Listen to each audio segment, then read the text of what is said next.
Good morning to all of you. स्वागत है आप सभी का एक बार फिर से मैथ्स विद अहमद चैनल पे। मैं मोहम्मद अहमद आप सभी प्यारे विद्यार्थियों का इस चैनल पर, जो आपका अपना चैनल है, उस पर हार्दिक अभिनंदन और स्वागत करता हूं।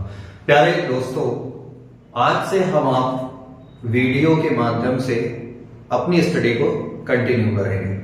मैं पर डे अपनी पूरी कोशिश करूंगा कि मैं आप लोगों के लिए एक वीडियो बना पाऊं और आपको एक वीडियो दे पाऊं। प्यारे दोस्तों, आज जो भी बच्चा जो इस वीडियो को देख रहा है, इस चैनल को सब्सक्राइब जरूर कर लीजिएगा। यदि आपको मेरा पढ़ाया हुआ अच्छा लगे तो ही लाइक करिएगा, अदरवाइज लाइक करने की कोई जरूरत नहीं है। तो चलिए साथियों, हम लोग शुरू करते हैं। और ये जो वीडियो है ये आपके आगामी एग्जाम यूपीपी और एसएससी जीडी के लिए बेहद इंपॉर्टेंट होने वाली है। तो आइए प्यारे बच्चों, देर ना करते हुए आज हम अपना टॉपिक स्टार्ट करते हैं। और सबसे पहले जो मैं आपको टॉपिक पढ़ाने वाला हूं, कंपाउंड इंटरेस्ट, चक्रवृद्धि ब्याज पढ़ाने वाला हूं। एक बहुत ही बेहतरीन और बहुत ही खूबसूरत टॉपिक चक्रवृद्धि ब्याज, हर एग्जाम में पूछा जाने वाला ये टॉपिक है। लगभग जितने भी टॉपिक हैं हर एग्जाम से, सभी टॉपिक से एक क्वेश्चन तो आते ही आते हैं। तो चक्रवृद्धि ब्याज से भी एक या दो क्वेश्चन आगामी एग्जाम में आपको देखने को मिलेगा। तो चलिए शुरू करते हैं चक्रवृद्धि ब्याज। चक्रवृद्धि ब्याज समझने से पहले हम ब्याज को समझेंगे कि ब्याज क्या चीज होती है। ब्याज जिसे आप इंटरेस्ट कहते हैं, तो ब्याज इंटरेस्ट मिलता किस पर है? मूलधन पे आपको मिलता है। इंटरेस्ट किस पर मिलता है आपको? तो मूलधन पर मिलता है इंटरेस्ट। जब आप अपना पैसा किसी बैंक में जमा करते हैं तो बैंक आपको कुछ अतिरिक्त धन देती है। इसी अतिरिक्त धन को हम आप ब्याज कहते हैं या फिर इंटरेस्ट कहते हैं। अब ये जो ब्याज है ये दो प्रकार की होती है। एक तो ये साधारण ब्याज होती है और दूसरा चक्रवृद्धि ब्याज होती है। तो हम आप चक्रवृद्धि ब्याज पढ़ने वाले हैं। साधारण ब्याज की बात हम आप बाद में करेंगे। आज हम आप चक्रवृद्धि ब्याज पढ़ेंगे तो चक्रवृद्धि ब्याज की ही बात करेंगे। चक्रवृद्धि ब्याज वो ब्याज होता है जब आपको मूलधन पर तो ब्याज मिलता ही है, लेकिन मूलधन के साथ साथ आपको ब्याज पर भी ब्याज मिलता है। एक बार फिर से सुनिएगा, चक्रवृद्धि ब्याज किसे कहेंगे?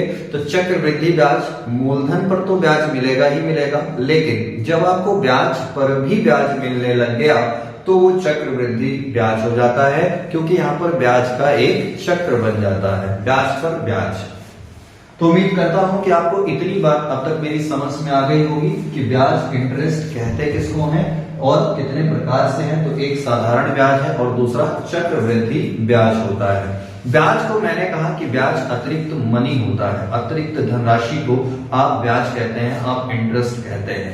आपने कभी किसी से उधार लिया हो या आपने बैंक से लोन लिया हो, अगर आपने बैंक से 5 लाख रुपए लोन ले लिया और सपोज करिए कि 5 लाख रुपए का 10% ब्याज था, बैंक ने आपको लोन दिया है, 10% रेट पर आपको लोन दिया है, तो आप 5 लाख का कितना निकालेंगे? आप 5 लाख का 10% निकालेंगे, तो 5 लाख का 10% बनेगा 50,000 बन जाएगा।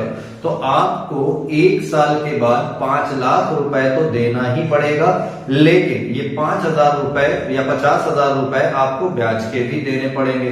तो 5 लाख प्लस 50,000 यानी कि आपको देना कितना पड़ गया? 5,50,000 रुपए आपको देना पड़ गया। तो 5,50,000 रुपए अतिरिक्त धनराशि है। अब आप दे रहे हैं 5,50,000 अतिरिक्त धनराशि, मूलधन में आप जोड़ करके दे रहे हैं। जब अतिरिक्त धनराशि को मूलधन में आप जोड़ते हैं तो उसी को हम मिश्र धन कहते हैं और इंग्लिश में इस बात को अमाउंट कहते हैं। इंग्लिश में इसे क्या कहेंगे बेटा? अमाउंट कहेंगे।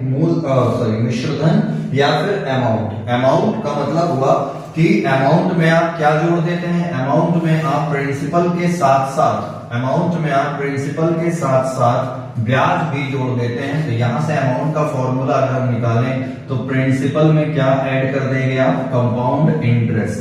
अब अगर आप सिंपल इंटरेस्ट पढ़ेंगे तो यहाँ पर प्रिंसिपल के साथ आप क्या ऐड करेंगे? सिंपल इंटरेस्ट ऐड करेंगे। तो ये चक्रवृद्धि ब्याज का एक बेसिक सी बात थी। इससे मैंने आपके बेस को बताने की कोशिश करी है। इस चैप्टर का इंट्रोडक्शन मैंने आपको दिया है। तो इंट्रो पार्ट यहां पर खत्म होता है। आइए हम आप आगे बढ़ते हैं और क्वेश्चन एक लेते हैं, एक एग्जाम्पल लेते हैं, एग्जाम्पल के माध्यम से आपको क्वेश्चन बताने की कोशिश करते हैं। और उससे पहले आपको चक्रवृद्धि ब्याज का फॉर्मूला बताते हैं। देखिए बेटा, चक्रवृद्धि ब्याज का formula CI is equal to P bracket में 1 प्लस R बाई 100 की पावर n माइनस क्या होगा, माइनस P होगा। ये फॉर्मूला आपने 6, 7, 8 में पढ़ा होगा। तो यहाँ पर आप देखिए कि P का मतलब होता है प्रिंसिपल यानी कि मूलधन, R का मतलब होता है दर और ये हमेशा प्रतिशत में होगी तो रेट परसेंट हो गया। n यहाँ पर समय को रिप्रेजेंट कर रहा है टाइम, तो CI is equal to A minus P का फॉर्मूला बना A माइनस P जो ब्याज होगा, जो अतिरिक्त धनराशि होगी वो निकालेंगे कैसे, तो मिश्रधन से मूलधन घटाने पर आपको क्या मिल जाएगा, ब्याज मिल जाएगा। और यहीं से हमने अमाउंट का फॉर्मूला बनाया कि A is equal to P plus कितना होगा, CI। तो अमाउंट माने मिश्रधन मतलब अमाउंट हुआ और CI को क्या कह दिया हमने, चक्रवृद्धि ब्याज। अगर आप इस इक्वेशन को 1 माने और इस इक्वेशन को आप 2 माने तो फ्रॉम फर्स्ट एंड सेकंड अगर आप दोनों का कंपेयर करते हैं तो आप ये पाते हैं कि यहाँ भी CI है, बिल्कुल इधर भी CI आपको देखने को मिल रहा है। यहाँ आप देखेंगे तो माइनस P यहाँ भी मिल रहा है, माइनस P यहाँ पर मिल रहा है और P से पहले यहाँ पर क्या दिया हुआ है, P से पहले यहाँ पर अमाउंट दिया हुआ है और यहाँ पर देखिएगा तो यहाँ पर P से पहले क्या दिया हुआ है, P से पहले यहाँ पर ये चीज दिया हुआ है। तो कंपेयर करने पर हम आप ये पाते हैं कि ये P 1 प्लस R बाई 100 की पावर जो ये n है ये और कुछ नहीं A का मान है, ये मिश्रधन है। मतलब amount is equal to P 1 plus R by 100 की पावर n, ये मिश्रधन का फॉर्मूला बन गया। तो ये आप मिश्रधन का फॉर्मूला लिखिए आपने। उम्मीद करता हूं कि यहां तक मेरी बातें आपको समझ में आई होंगी। आप इसको लिख लेंगे, नोट डाउन कर लेंगे या फिर आप इसका स्क्रीनशॉट ले लेंगे। आगे की बातें हम यहाँ पर इरेज करेंगे। एक क्वेश्चन लेंगे, क्वेश्चन के माध्यम से आपको बात बताने की कोशिश करेंगे। क्योंकि चक्रवृद्धि ब्याज को मैं आपको पढ़ाने वाला हूँ 5 तरीकों से। कितने तरीकों से, तो 5 तरीकों से मैं आपको चक्रवृद्धि ब्याज के क्वेश्चन कराने वाला हूँ। कब कौन सा तरीका किस क्वेश्चन के लिए बेहतर होगा ये भी हम आप डिस्कस करेंगे। और क्वेश्चन जब भी आएगा तो क्वेश्चन जब आएगा तो वहां पर मैं आपको बताऊंगा कि इस क्वेश्चन के लिए आपको कौन सा तरीका एडॉप्ट करना चाहिए, किस तरीके से आप जाएंगे तो आप बेहतर कर पाएंगे और अपना समय बचा पाएंगे। तो सबसे पहले तो बात ये होती है कि सर वो 5 तरीका कौन सा है। तो आइए हम उन 5 तरीकों पर बात करते हैं और उन 5 तरीकों पर बात करने के लिए एक एग्जाम्पल लेना पड़ेगा। मैं एक ऐसा एग्जाम्पल लूंगा जिससे मैं अपनी बात और इन 5 तरीकों को आपके दिमाग में डाल सकूं। तो आइए स्टार्ट करते हैं। यहां से अपनी वीडियो स्टार्ट होती है।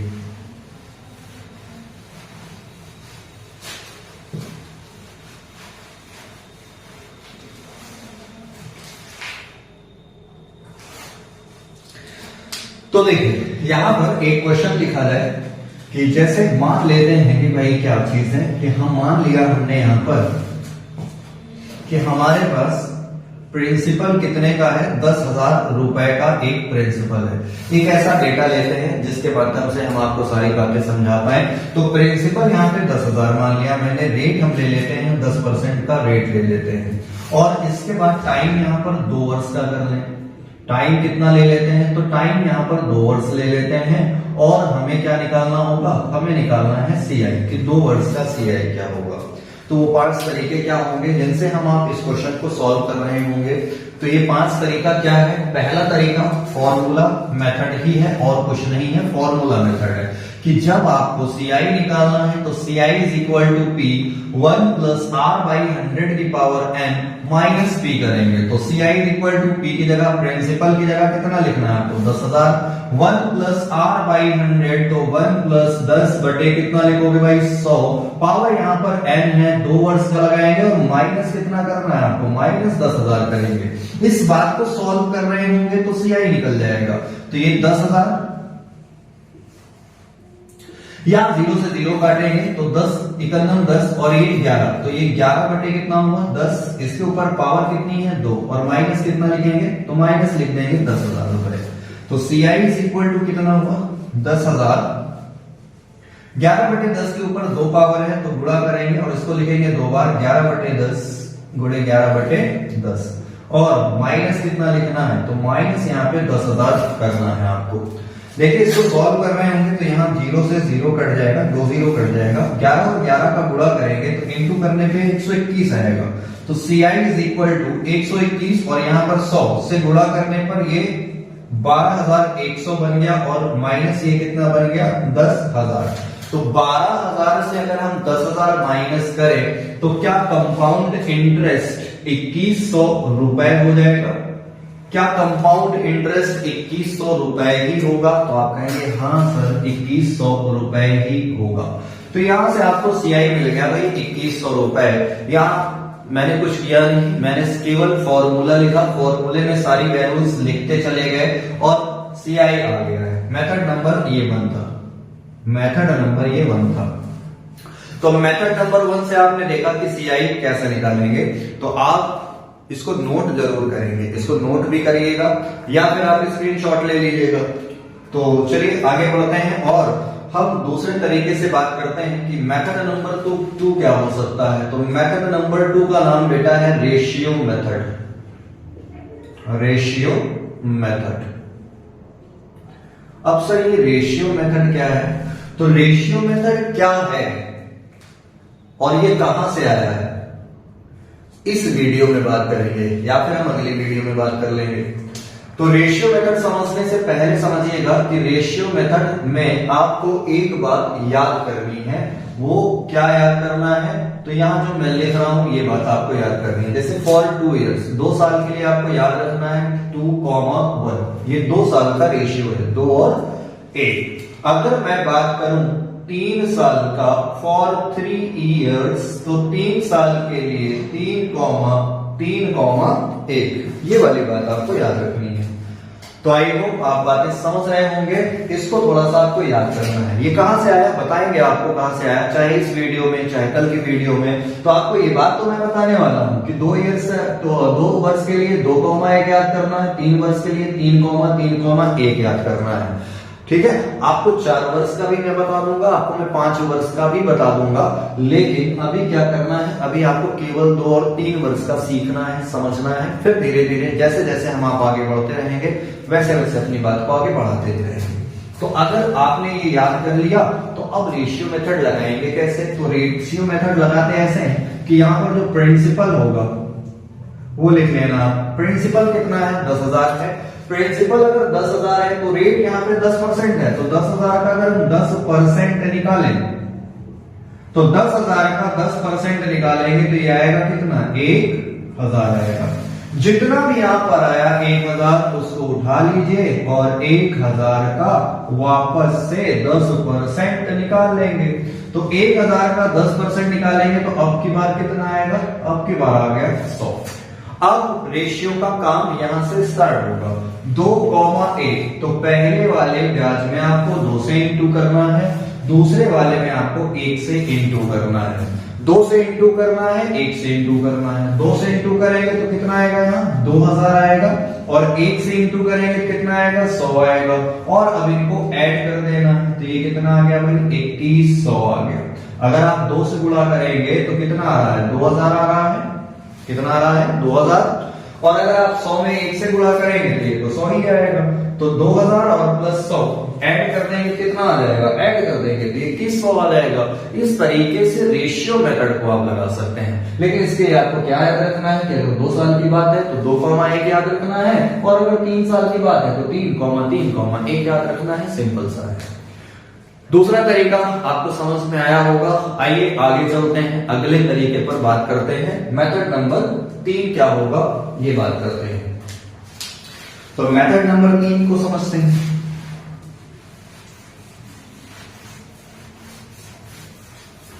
मेथड नंबर 3 में देखिए कि मेथड नंबर 3 का नाम है फ्रैक्शन मेथड। मेथड नंबर 3 का क्या नाम है? फ्रैक्शन मेथड, ये इसका नाम है। फ्रैक्शन मेथड कैसे फ्रैक्शन मेथड लगेगा? तो यहां पर बात शुरू होगी रेट से। तो रेट कितना है? 10% है। तो 10% का फ्रैक्शन बनाएंगे। 10% का फ्रैक्शन 1/, कितना होगा? 10 होगा। 1/10 अगर 2 साल की बात है तो आप लिखेंगे यहां पर 10 से 11, क्योंकि 10 रुपए क्या होगा? 10 रुपए अगर प्रिंसिपल होगा तो 1 रुपए क्या होगा? 1 रुपए चक्रवृद्धि ब्याज मिलेगा। तो आज आप 10 रुपए जमा करेंगे तो 1 साल के बाद ब्याज 1 रुपए जुड़ करके मिश्रधन कितना होगा, तो 11 रुपए होगा। और अगर दोबारा आप देखिएगा दूसरे वर्ष में यही सिचुएशन आएगी, यही प्रोसेस होगा, इसी प्रोसेस से 10 से 11 दूसरे वर्ष भी हो गया। तो इन 2 वर्षों में मूलधन कितना था, तो 10 और 10 का गुणा 100, 11 और 11 का गुणा कितना होगा 121। ये 100 रुपए इसको कहेंगे प्रिंसिपल, 121 को क्या कहेंगे, 121 को कहेंगे अमाउंट कहेंगे, 121 को क्या कहेंगे, तो अमाउंट कहेंगे। तो प्रिंसिपल 100 रुपए और अमाउंट कितना है 121 रुपए है। तो चक्रवृद्धि ब्याज कितना होगा, फॉर्मूला देखिएगा, तो फॉर्मूला अभी तो यहाँ पर नहीं है, लेकिन थोड़ी देर पहले मैंने लिखा था फॉर्मूला कि अमाउंट में से प्रिंसिपल माइनस करने पर क्या मिल जाएगा आपको, सीआई मिल जाएगा। 121 से 100 माइनस करेंगे कितना आएगा, 21 आएगा। अब बताइए 100 की वैल्यू आपको पता है क्या, तो 100 की वैल्यू कितनी दिया हुआ है, प्रिंसिपल कितना दिया हुआ है 10,000। अगर प्रिंसिपल 10,000 दिया हुआ है तो ये क्या गुना है, तो आप कहेंगे सर ये तो 100 गुना है, तो आपको 21 में क्या गुना कर देना, 21 का 100 गुना करेंगे तो यह आएगा आपका आंसर 2100। ये था मेथड नंबर तीसरा 2100। तो मेथड नंबर 3 क्या था, फ्रैक्शन मेथड था। बेटा ये फ्रैक्शन मेथड कहीं से कुछ और मतलब कहीं कोई ट्रिक नहीं है, ये कोई ट्रिक नहीं है, बस ये बेसिक तरीका है और बेसिक तरीके को एक नए अंदाज में लिख दिया तो ये क्या बन गया, फ्रैक्शन मेथड। आपको मैं दिखाता हूं, आप यहां देखिए कि ये 10 से कितना हो रहा है, 10 से 11 हो रहा है, 10 से कितना हो रहा है, तो 10 से 11 हो रहा है। तो यही बात हमने यहां पर लिखा है 10 से 11, 10 से 11, 10 और 10 का गुणा करेंगे 100 आएगा, 11 और 11 का गुणा करेंगे तो 21 आएगा, 121 आएगा। तो 10 और 10 का गुणा 100, 11 और 11 का गुणा कितना आया है, 121 आया हुआ है। अब ये 10,000 है और यहाँ पर देखिए कि ये 10,000 था, 100 से ये कटा, तो 100 से कितनी बार में कटा, 100 बार में कटा, तो यहाँ 100 बच गया है और 100 का गुणा करें तो 12,100 और माइनस प्रिंसिपल कर दिया, आ गया क्या, आ गया आपके पास चक्रवृद्धि ब्याज सीआई 2100 रुपए आ गया। ये था मेथड नंबर 3। आपको बात मेरी समझ में आई होगी, मैं उम्मीद करता हूं कि आपको मेरी बात पूरी समझ में आई होगी। तो अगर आपको वीडियो अच्छी लग रही होगी तो आप जरूर इसको लाइक करिएगा, शेयर भी करिएगा बेटा, सब्सक्राइब भी जरूर करिएगा। ये वीडियो आपके लिए है, आप ही के लिए कोशिश कर रहा हूं, एक छोटी सी मेरी कोशिश है कि मैं आपको हेल्प कर पाऊं और इस कोशिश को कामयाब आप ही बना सकते हैं, आप ही लोग इसको कामयाबी तक ले जा सकते हैं। तो अगर आप यूपीपी में सेलेक्ट हो गए, एसएससी जीडी में आप सेलेक्ट हो जाते हैं तो मेरी मेहनत कामयाब हो जाएगी और मैं उम्मीद करता हूं कि आप मेरे मेहनत को आप जाया नहीं जाने देंगे। आप इस वीडियो को देखेंगे, समझेंगे, पढ़ेंगे और एसएससी जीडी में और यूपीपी में अपना झंडा गाड़ देंगे अब के बाद। तो आइए इसी उम्मीद के साथ चौथा मेथड आपको समझाने की कोशिश करते हैं। तो ये सारी बातें यहां से इरेज करते हैं भाई इसको। अब इसको भी इरेज करेंगे। मेथड नंबर 4 बहुत ही इंपॉर्टेंट मेथड होगा।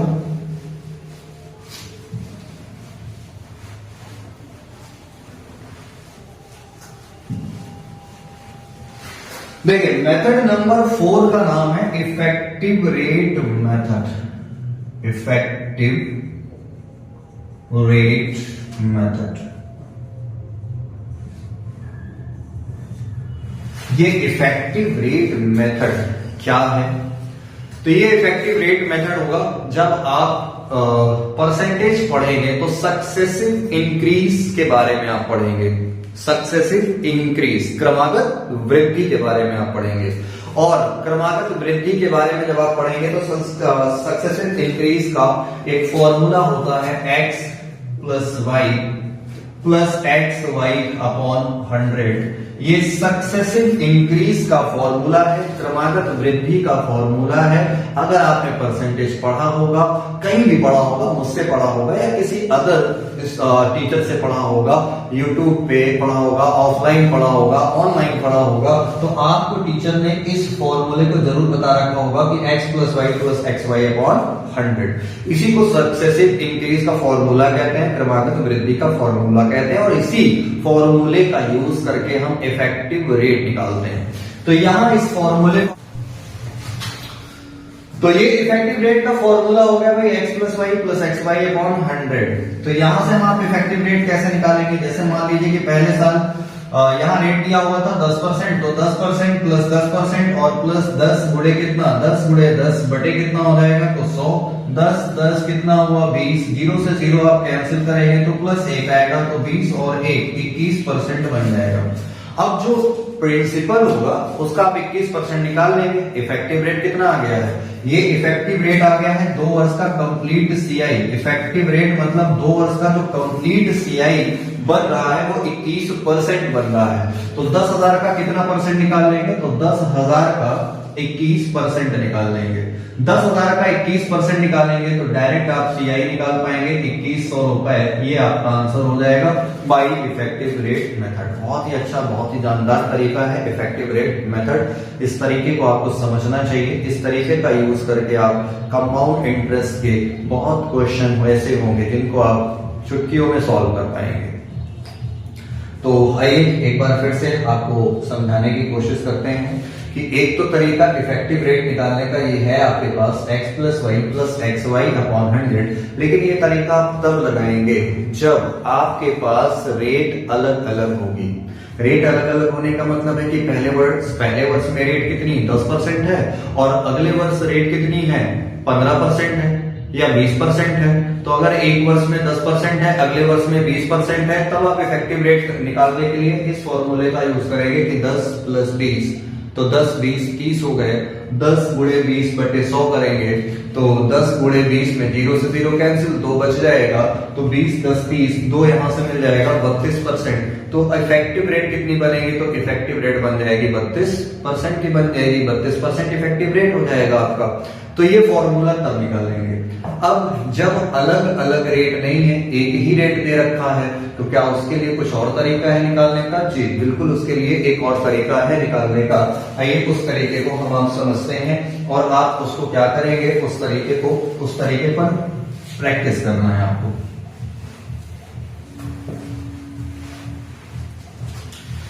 तो देखिए इफेक्टिव रेट मेथड अगर आपको निकालने के लिए कह दिया गया है तो शुरुआत हम यहां से करेंगे कि 8% से शुरू करते हैं।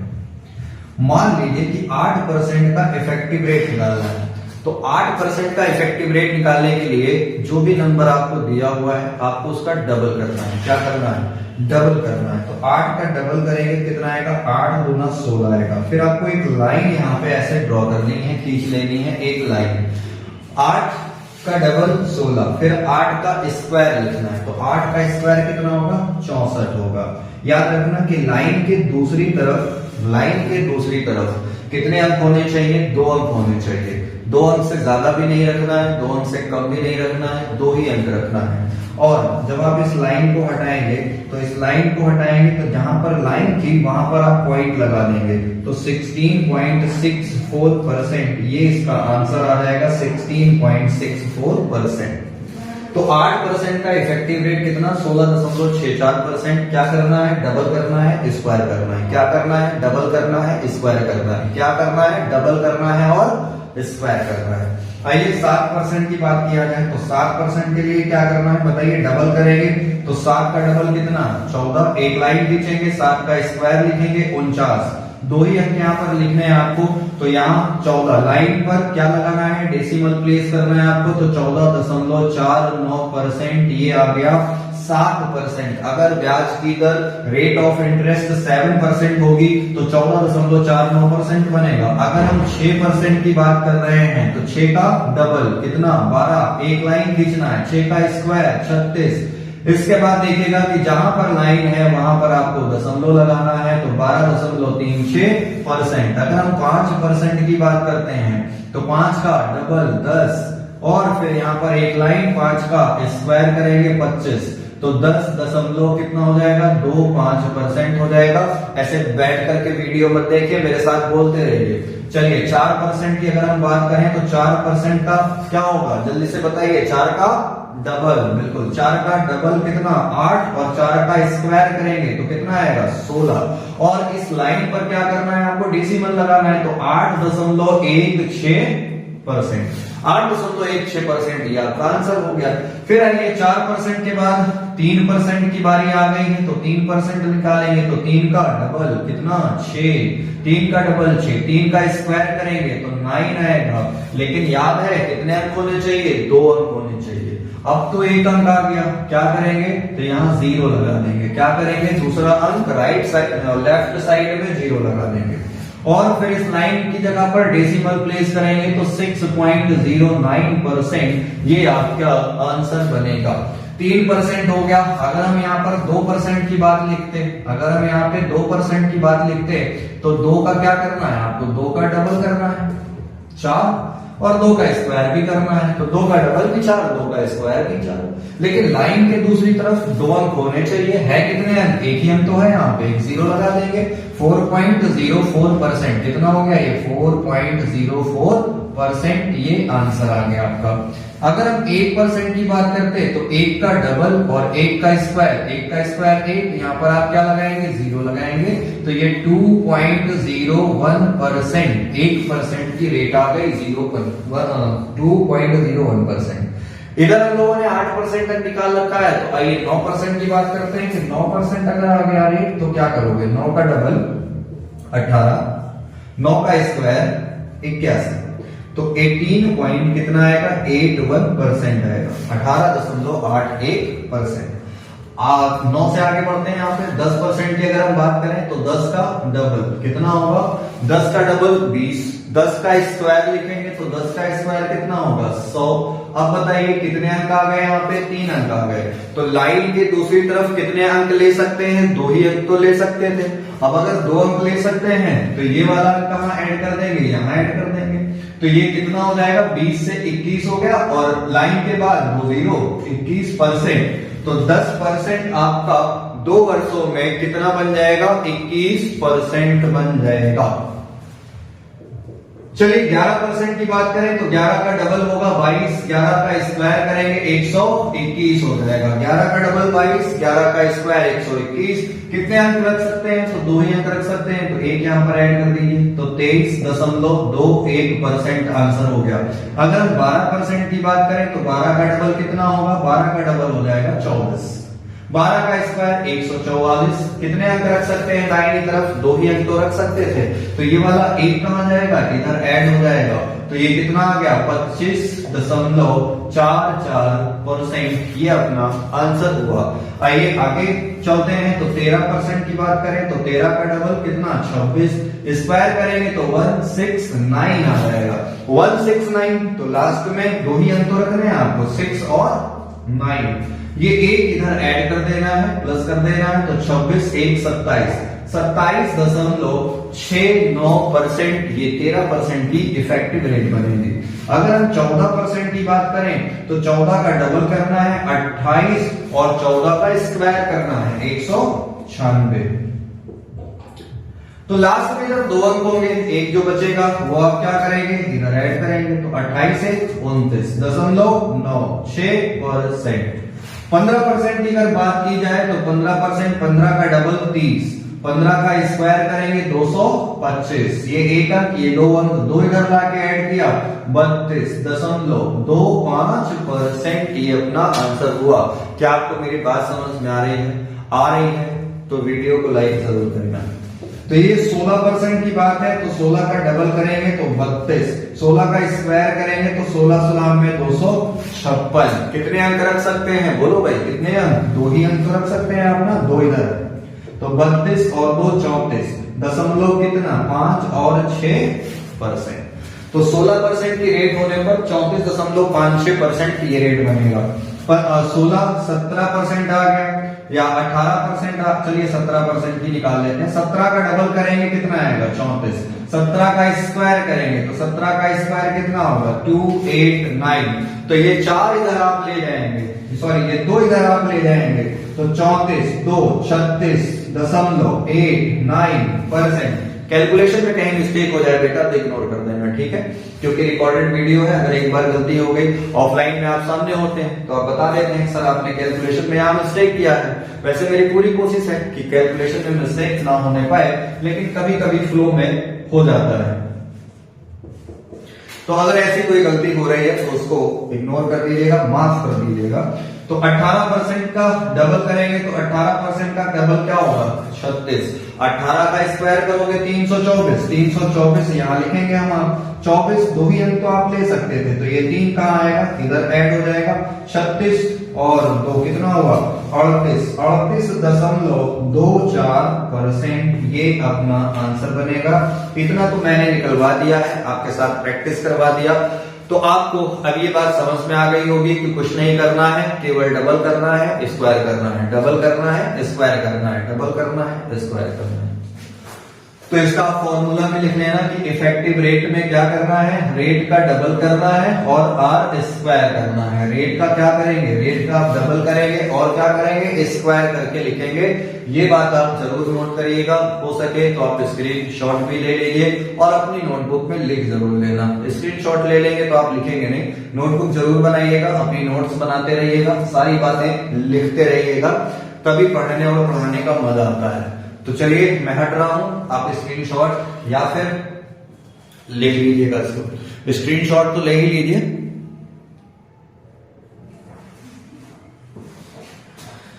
तो स्क्रीनशॉट तो आपने ले लिया होगा, ये इस बात को इरेज करते हैं और आगे आप 19%, 20%, 21, 22, 23, 24, 25 जो भी पूछा जाए वो आप निकाल सकते हैं। तो रैंडमली में अगर हम देखें, एक बार अगर देखें तो 1, 2, 3, 4, 5, 6, 7, 8, 9, 10, 11, 12, 13, 14, 15, 16, 17, 18। तो बताइए कंपाउंड इंटरेस्ट में आपको क्या रेट वो दे सकता है। इनके अलावा भी कोई रेट वो दे सकता है। 1 से लेकर के 18 तक मैंने यहाँ पे कर दिया, 19 दे देगा, 20 दे देगा, 21, 22, 23, 24, 25 में कह रहा हूँ कुछ भी दे देगा। तो बाई इफेक्टिव रेट क्या आप उसका इफेक्टिव रेट नहीं निकाल सकते हैं? तो अब आप उसका इफेक्टिव रेट निकाल सकते हैं। अब आपको चीजें पता है कि 2r स्क्वायर से आप उसका इफेक्टिव रेट निकाल लेंगे, ठीक है ना। जहां पर इफेक्टिव रेट काम नहीं करेगा, कुछ रेट ऐसे भी आएंगे जहां इफेक्टिव रेट काम नहीं करेगा। ऐसी रेट कब होंगी, तो ऐसी रेट परमेय संख्या, जब भी आपको परमेय संख्या में रेट दे दिया जाए, जैसे 11 से 1/3%, 9 से 1/2%, इस तरह की रेट अगर आपके सामने आ रही है तो वहां पर आप इफेक्टिव रेट नहीं निकाल सकते हैं। 11 से 1/9% का इफेक्टिव रेट नहीं निकाल सकते हैं। तो 11 से 1/9% का अगर हम इफेक्टिव रेट नहीं निकाल सकते हैं तो उसके लिए हमारे पास फ्रैक्शन का तरीका होगा, उसके लिए हमारे पास रेशियो मेथड का तरीका होगा। दो मेथड हमने आपको अभी इससे पहले बता दिया है। और अब हम बात कर रहे थे इफेक्टिव रेट की। तो इफेक्टिव रेट आप कहां निकाल सकते हैं, जब रेट ऑफ इंटरेस्ट इंटीजर में दिया होगा। इसमें इंटीजर में दिया होगा, पूर्णांक में दिया होगा। आप देखिए यहाँ पर सब पूर्णांक है, 1, 2, 3, 4, 5, 6, 7, 8, 9 और आगे 10, 11, 12, 13, 14, 15, 16, 17, 18, ये सब क्या है, सब इंटीजर है। और जहां इंटीजर है वहां आप इफेक्टिव रेट निकालेंगे, जहां इंटीजर नहीं है वहां इफेक्टिव रेट नहीं निकालेंगे और ना ही इफेक्टिव रेट मेथड से आपको क्वेश्चन को सॉल्व करना है। चलिए उम्मीद कर रहा हूं कि आपको मेरी बात समझ में आप आ गई होगी। आगे बढ़ते हैं।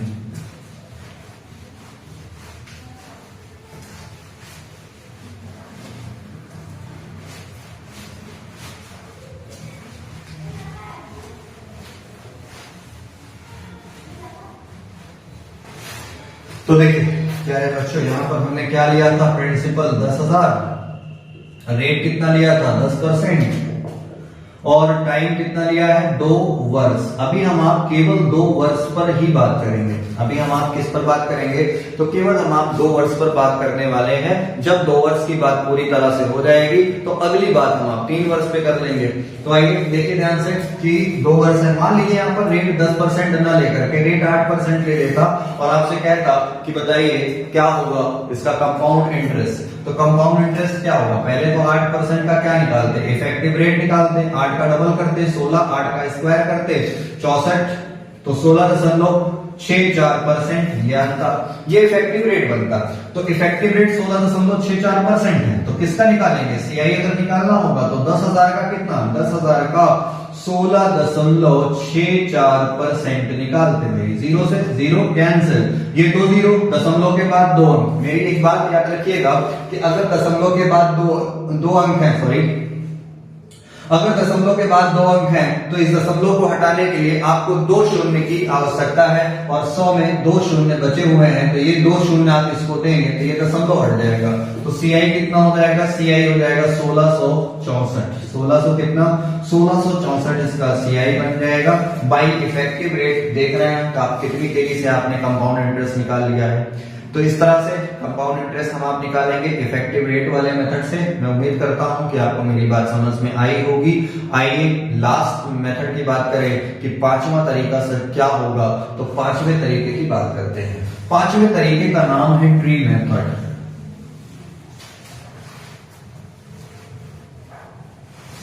तो पांचवें तरीके का क्या नाम है, ट्री मेथड। ट्री मेथड कैसे लगाएंगे, तो ट्री मेथड में आप क्या करेंगे, जैसे यहां पर प्रिंसिपल दिया हुआ है 10,000, ये प्रिंसिपल दिया हुआ है 10,000 प्रिंसिपल दिया हुआ है, और ट्री मेथड में लगाने, ट्री मेथड से इस क्वेश्चन को सॉल्व करना है। तो टाइम पीरियड कितने का है, टाइम पीरियड आप देखेंगे तो टाइम पीरियड तो 2 वर्ष का है। अगर टाइम पीरियड 2 वर्ष का है तो 1 वर्ष 2 वर्ष इस तरह से आप बना लेंगे। रेट कितना है 10%, रेट कितना है 10%, पहले वर्ष भी दूसरे वर्ष भी रेट कितना है यहाँ पे 10%। पहले वर्ष की भी रेट 10% है, दूसरे वर्ष की भी रेट 10% है। अब 10,000 का 10% निकालेंगे, 10,000 का 10% निकालेंगे तो परसेंट से 2 जीरो कैंसिल, 2 यहाँ 1 यहाँ, बचेगा कितना 3 जीरो बचेगा। तो एक पहले वर्ष में आपको ब्याज कितनी मिलेगी 1,000 रुपए मिलेगी। फिर दूसरा वर्ष स्टार्ट होगा और पूरा होगा। दूसरा वर्ष जब पूरा होगा तो 10% के हिसाब से आप निकालेंगे यहाँ पर। तो परसेंट का मतलब 2 जीरो कैंसिल, देखिए यहाँ पर 10,000 है और 10% है, तो 10% मतलब 10 बटे कितना 100, तो ये जीरो से जीरो कैंसिल करेंगे। तो ये बात समझ लीजिए, दिमाग में बैठा लीजिए कि परसेंट का मतलब होता है 2 जीरो का कैंसिल होना। परसेंट हटाएंगे 2 जीरो कैंसिल हो जाएगा। अब 2 जीरो इसके 1 जीरो इसके, तो टोटल कितने जीरो 3 जीरो, और 3 जीरो का मतलब 1,000। तो ये 1,000 रुपए आपने किस पर लिया 10,000। 10,000 क्या है प्रिंसिपल है। आपको पता है कि चक्रवृद्धि ब्याज क्या होता है, चक्रवृद्धि ब्याज जब ब्याज पर ब्याज आप लेते हैं तो उसको चक्रवृद्धि ब्याज कहते हैं। तो यहाँ पर पहले वर्ष में देख रहे हैं 1,000 रुपए ब्याज के रूप में पड़ा हुआ है। तो अगर ये चक्रवृद्धि ब्याज है तो इस 1,000 रुपए पर भी ब्याज बनती है, और अगर इस पर ब्याज बनेगी तो 10% के हिसाब से कितना, परसेंट से 2 जीरो कैंसिल, एक इसका 2 जीरो बचेगा। तो ये 2 जीरो ले लीजिए, 1,000 2,000 100 जोड़ देंगे, पूरा अगर आप ऐड करेंगे तो ये 2,100 आ गया। और यही क्या है, यही CI, यही क्या है, तो इसी को हम आप CI कहेंगे कि CI कितना आ गया 2,100 रुपए आ गया।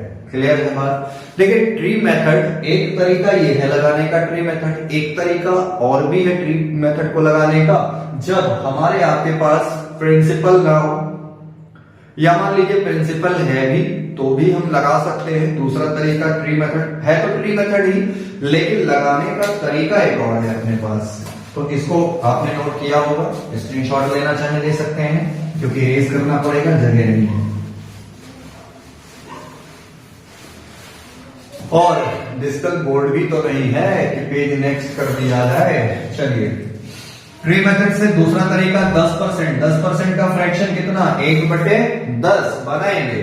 1/10 तो नीचे क्या है ये भाई, इसको हम आप प्रिंसिपल मानते हैं। लेकिन ध्यान से सुनिएगा कि जब आप ट्री मेथड लगा रहे हैं तो सबसे पहले रेट का तो फ्रैक्शन आपने बना लिया।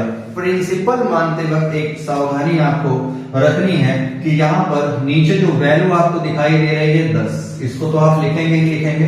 फिर आप टाइम लिखेंगे, टाइम कितना है 2, तो इसकी 2 को क्या करेंगे, 2 को आप 10 की पावर के रूप में लिख देंगे। तो 10 की पावर 2 और इसको प्रिंसिपल कहेंगे। जितना यहाँ टाइम होगा, मान लो यहाँ टाइम 3 होता तो यहाँ पावर क्या रखते 3 रखते। अभी यहाँ पर 2 है तो हमने पावर कितनी रखी है 2। जब यहाँ पर 3 होगा तो कितना रख देते 3। 4 होता तो 4 रख देते, 5 होता तो 5 रख देते। तो ये P बराबर 10 का स्क्वायर, और 10 का स्क्वायर क्या बनेगा 100। इसको प्रिंसिपल मानेंगे। फिर वही कहानी है कि फर्स्ट ईयर ये सेकेंड ईयर है, तो 10% की बात करना है तो 10% के हिसाब से। परसेंट का मतलब 2 जीरो का कैंसिल होना। तो पहले वर्ष आपको ब्याज कितनी मिलेगी 10 रुपए, दूसरे वर्ष ब्याज कितनी मिलेगी 10 रुपए, और ब्याज पर भी तो ब्याज लेना है, तो एक और ब्याज आपको लेना है, एक और ब्याज 10 पर लेंगे तो 10 का 10% निकालेंगे, परसेंट माने 2 जीरो कैंसिल, 10 का 10% 1 बन जाएगा, तो 10 20 और 1 21, 21 रुपए क्या बना, 21 रुपए बन रहा है कंपाउंड इंटरेस्ट। लेकिन 21 रुपए कंपाउंड इंटरेस्ट तो तब बनेगा जब प्रिंसिपल आप 100 मानेंगे।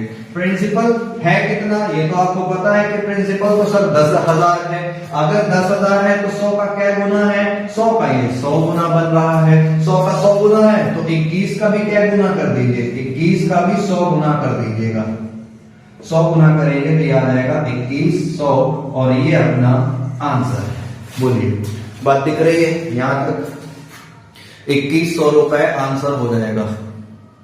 ओ नीचे चला गया है, तो चलिए यहां नीचे आपको दिख नहीं रहा था, यहां तक बात आपको दिखी नहीं है, यहां देखिएगा 10 है, यहां पर 10 का 10% लेंगे तो ये 1 आ जाएगा, 10 का 10% लेंगे तो 1 आ जाएगा। कहां तक दिखाई दे रहा है भाई, 10 का 10 1, ठीक है यहां तक दिख रहा था। तो ये 10 20 और 1 जोड़ेंगे तो 21 आएगा। तो यहां देखें कि इसका मान ये दिया हुआ है, तो 21 का भी 100 गुना करेंगे तो 21 का 100 गुना करने पर कितना आ जाएगा, 2100 आ जाएगा, तो ये आंसर बन जाएगा। अब आपको दिख भी रहा होगा और बात आपके समझ में आ भी रही होगी, तो दिख रहा था, ठीक है। तो ये था अपना 5वां तरीका जिसका नाम था ट्री मेथड। तो कंपाउंड इंटरेस्ट में 5 तरीके मैंने आपको सिखा दिए, बेसिक वाला तरीका बता दिया, मेथड नंबर 1 रेशियो मेथड है, दूसरा और तीसरा मेथड फ्रैक्शन मेथड होगा, चौथा इफेक्टिव रेट है, 5वां जो तरीका है वो कौन सा है, 5वां तरीका ट्री मेथड है। तो पांचों ही तरीके, मतलब पहला तो आपको लगाना ही नहीं है, फॉर्मूला मेथड तो आपको लगाना ही नहीं है, तो फॉर्मूला मेथड को अगर आप छोड़ दें तो आप बचते हैं आपके पास 4 तरीके। ये 4 तरीके बड़े ही महत्वपूर्ण और बहुत ही जबरदस्त तरीके होंगे कंपाउंड इंटरेस्ट को सॉल्व करने के लिए। कब कौन सा तरीका कहां लगेगा ये आपको मैं अगली क्लास में बताऊंगा, और जब हम आप क्वेश्चन सॉल्व करने लग जाएंगे तो अगली क्लास में हम आप देखेंगे कि कब कौन सा तरीका हम लगा सकते हैं। तो मिलते हैं आपसे अगली क्लास में। तो आज हमने बात 2 वर्ष पे की है, अगली क्लास में हम आपसे बात करेंगे कि 3 वर्ष में कैसे निकालेंगे। तो पहली वीडियो 2 वर्ष पर है, अगली वीडियो 3 वर्ष पर होगी, और अगली वीडियो में भी पूरी थ्योरी क्लास चलेगी, पूरी इसी तरह से है कि 5 तरीके हम आपको लगा के दिखाएंगे कि 5 तरीके आप कैसे कंपाउंड इंटरेस्ट में लगा सकते हैं। तो मिलते हैं प्यारे बच्चों आपसे अगली वीडियो में। अगर वीडियो पसंद आई होगी तो लाइक शेयर सब्सक्राइब जरूर करिएगा। मेहनत कर रहा हूं आपके लिए और आप मेहनत करेंगे मेरे लिए। इस बार एक सीट आपको अपनी पक्की करनी है। इसी उम्मीद के साथ फिर से मिलेंगे अगली वीडियो में। तब तक के लिए आप सभी लोगों का धन्यवाद, शुक्रिया।